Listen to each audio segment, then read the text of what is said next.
we'll just see though. I got to go back and talk with the team and see what makes the most sense. That's really all it boils down to. I'm very disciplined in the sport of boxing, in life in general. It's getting to that point, but if it makes sense, it makes sense. The numbers, I know when the numbers come out, the numbers did very well. The gate did very well. I proved that I'm a draw in the sport of boxing. I proved that the people want to see me. They come out, they support. The same thing that we talked about we were going to do in the DM before you picked your man. 2026, you're doing it. Promise? You promise. You're the promoter. Well, I got you. Listen, in the DMs, I got your word on it. All right, just stand on it. Say, look, handle that business, okay? I don't know. You know what I mean? You know, Devin's season. I just seen something the other day. Keyshawn was saying it like, you know what I mean? He was calling Devin out when he knew he wasn't even ready. You know what I mean? He was calling Devin out when he was 5-0, knowing he wasn't ready. So that season just... Devin Haney is pushing for Keyshawn Davis to finalize the deal, making it clear that once the agreement is signed, he plans to control the fight from start to finish and dismantle him with a commanding performance. Come out swinging, come out wild like he does, but you know, I'm gonna break him down. I'm gonna crush him. I'm gonna step on him. Keyshawn Davis and Devin Haney have been locked in an intense rivalry for a long time, driven by ego, ambition, and a relentless competitive edge. Around Shakur as an amateur and shit. So Shakur introduced me to Floyd, Devin Haney, all that type of shit. So there's a hell of times I'm around Devin Haney and we 24 fitness playing basketball regular before niggas became celebrities type shit, or just who we are today. And it just never showed. Nigga never even looked me in my eyes. Nigga never showed me respect. Like nigga never. Shakur always like, yo, this nigga Keyshawn, this, that, third. He be like, for real? That nigga still a kid. And like he just never gave me my respect. He sent you. You know what I'm saying? So it's like, big nigga, you know goddamn well. Nigga, now I'm here, nigga, and everything Shakur been saying, nigga, I lived up to it and then some. Fuck you talking about? And he's still like, his father used to. It's crazy because my beginning of my professional career, his father used to be like, oh shit, the businessman. What's up with you? Like that. Keyshawn Davis claimed that facing an opponent who used performance-enhancing drugs reshaped his perspective on boxing and led him to view Devin Haney as weak. That was steroids and it changed his whole career. It changed how he talked. It changed everything. So us seeing Devin Haney doing all of this with a person that had 0.1 estrogen, and we all seen that Ryan Garcia was still in there getting tired. It's like, bro, I'm sorry, there's no other word to put this. You're a bitch. Excuse my language. That's how I feel. You're soft. You don't know how to take your L's. You a person that been given everything all your life, a daddy's boy, making sure you've been straight all your life, and now you took your first loss. I feel like you don't really know how to take it. Granted, I wasn't in there fighting Ryan Garcia, but you asked me how I feel. You done took it always to suing and all that extra shit. I feel like, bro, you soft. Keyshawn Davis has been on a strong run, highlighted by his win against Jermaine Ortiz, and he's now setting his sights on a matchup with Devin Haney. Davis goes out and dominates Ortiz, beats him pillar to post, and knocks him out in the 12th round. 11th round body shot put him down. 12th round body shot took him out. I was really impressed with Keyshawn that night. How about you? Yeah, no, I was impressed because Ortiz was a handful. And I think that's the best I've seen Ortiz fight. We know that he's a championship spoiler, right? If you're not careful with guys like Ortiz, they can win quiet rounds, and next thing you know, you're in trouble in the later part of the rounds.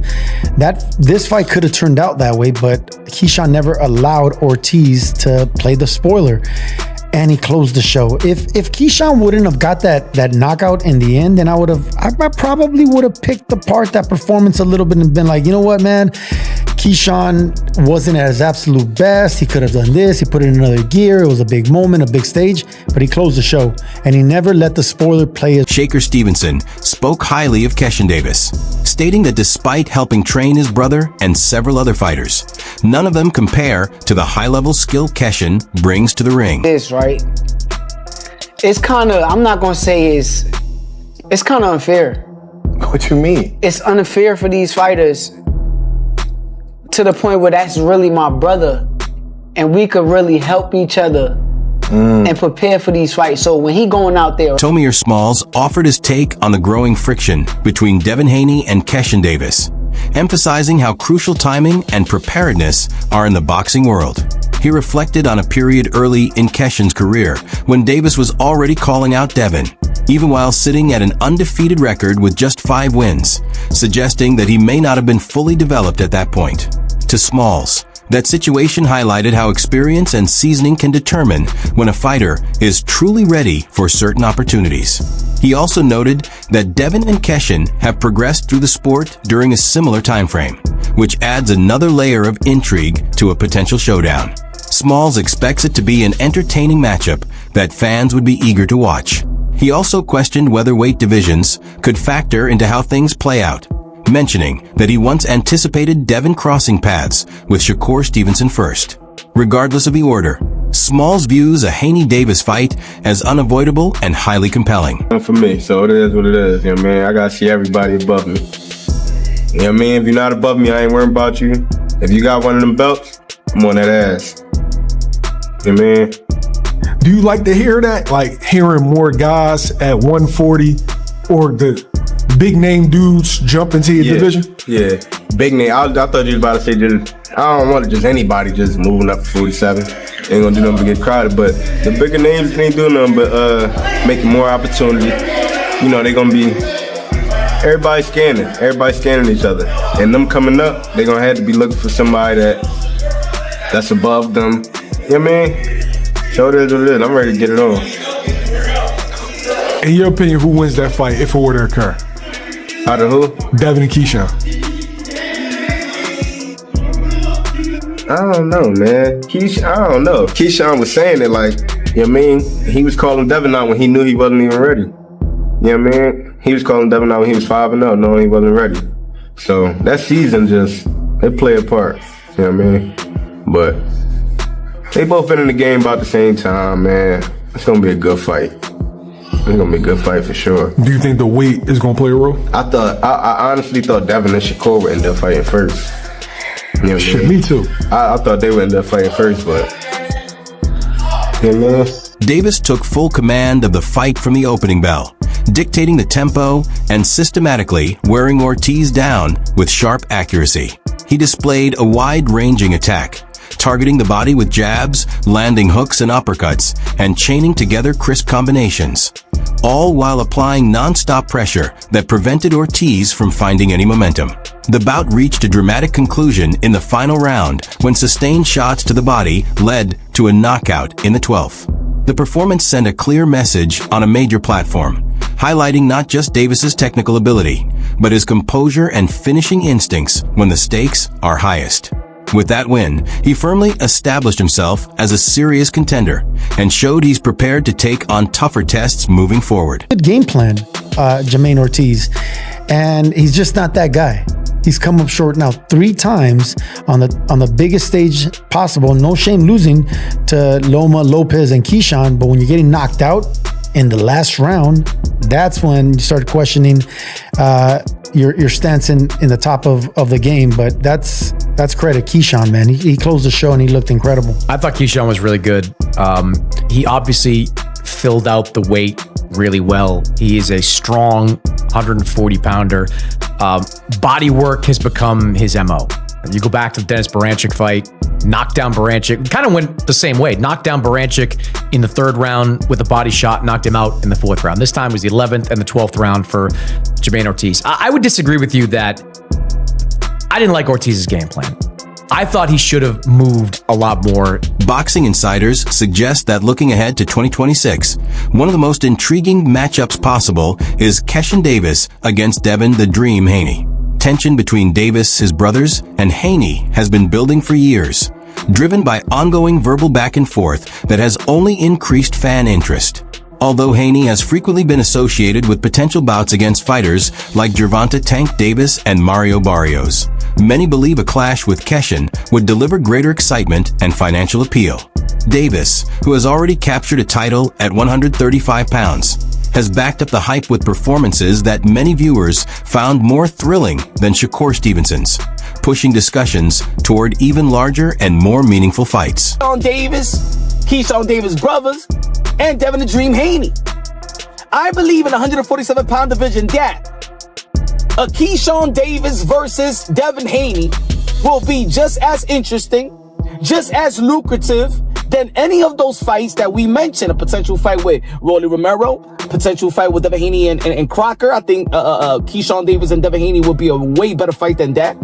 Mario Barrios, I think that Keyshawn Davis and Devin Haney promo will be way better than the Mario Barrios and Devin Haney. And of course, those are unification bouts, but we also in the landscape of boxing in which belts don't matter as much. It don't matter as much. It matters, but it don't matter as much. Keyshawn Davis was already a champion in the 135-pound division, and when he performed very at 147 pounds, the implications become even more significant. Analysts note that in the modern era of boxing, championship belts no longer carry the same weight they once did. Instead, marketability, fighting style, and audience appeal drive the biggest events. Davis brings an Olympic background, technical sharpness, and constant forward pressure, while Haney counters with refined fundamentals and a resume built on championship success. The contrast in their approaches sets up a matchup with explosive potential. Some observers describe it as Davis relentlessly pursuing Haney, showing no hesitation in taking on the test.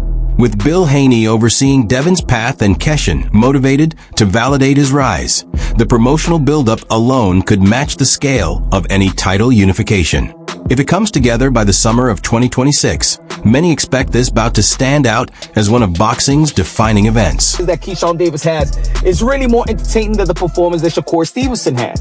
We was talking about Shakur Stevenson and tanking the 135-pound division, but as Keyshawn kept emerging, he was already a conversation of Shakur, Keyshawn, and Davis, Keyshawn. Of course, we got Andy Cruz going to be facing Murataya on the 24th, but look like that fight is not gonna happen.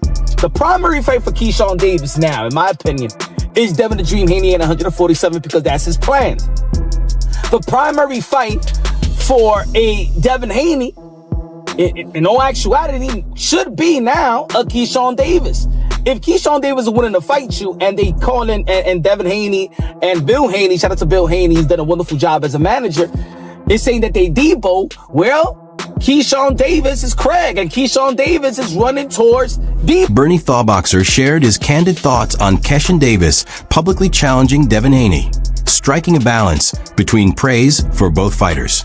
He made it clear that he respects Haney's abilities, noting that he's watched him spar and understands how composed and polished he is inside the ring, calling him a true veteran of the sport. However, when pressed to choose a side, Bernie slightly favored Davis.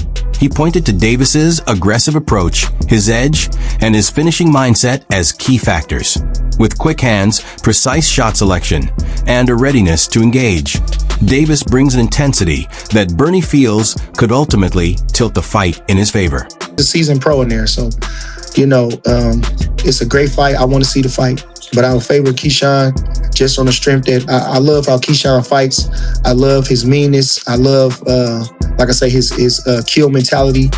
He has great hand speed, like I say, great punch selection. And he's willing to mix it up in there. So I would favor Keyshawn, but it's just a fight that I would love to see.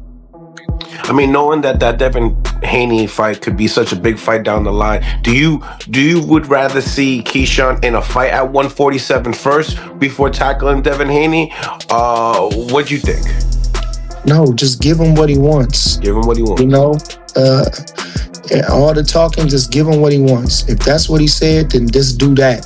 Sometimes we just gotta listen what they say and give them what they want. Bernie also brushed aside the notion that Davis should wait until moving up to 147 pounds before taking on Haney.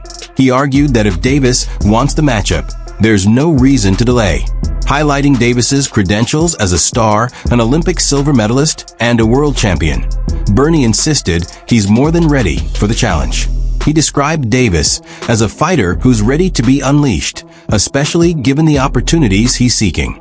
Bernie also referenced the post-fight interactions with Conor Benn and Shakur Stevenson, noting the tension, but making it clear that Davis's focus remains sharp.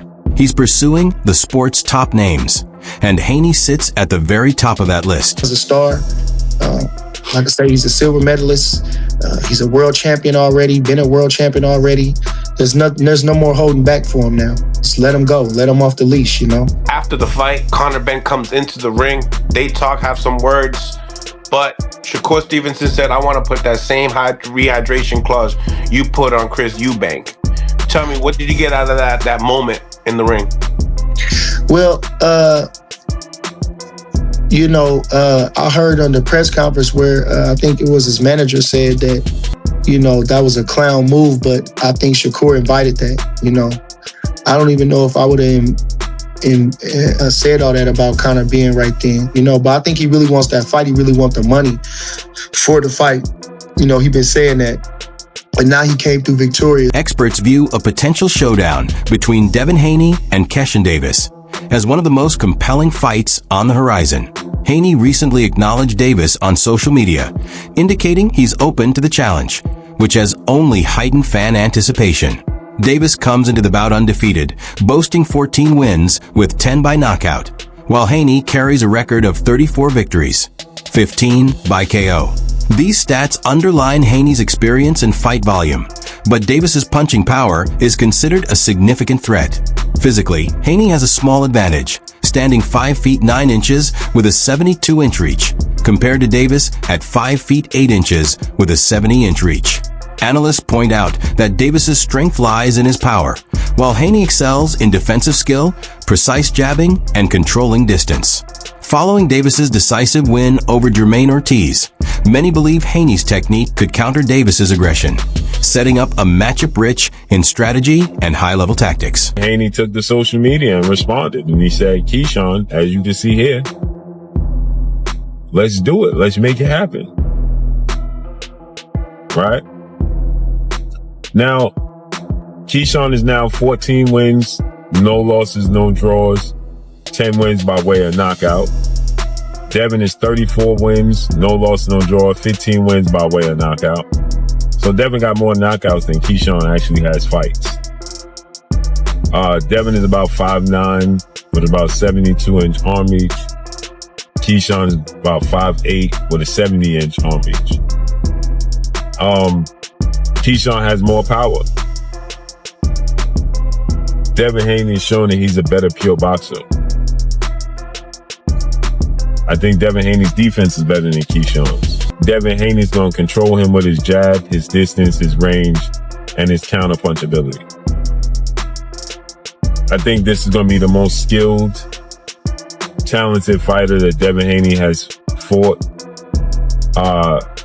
outside of Lomachenko. Right? Lomachenko is so accomplished, so skilled, so talented. But I just think that Keyshawn is bigger, has more power than Lomachenko, and just as talented and skilled as Lomachenko. I think Keyshawn is more skilled and talented than Regis Prograis and Brian Norman Jr., but they got more power than Keyshawn does. Greg Hackett offered an in-depth analysis of Keyshawn Davis's fight against Jermaine Ortiz, focusing on the strategy and discipline that shaped the outcome. He noted that during training, Khan and Davis recognized Ortiz's strength comes from establishing his rhythm and controlling the pace.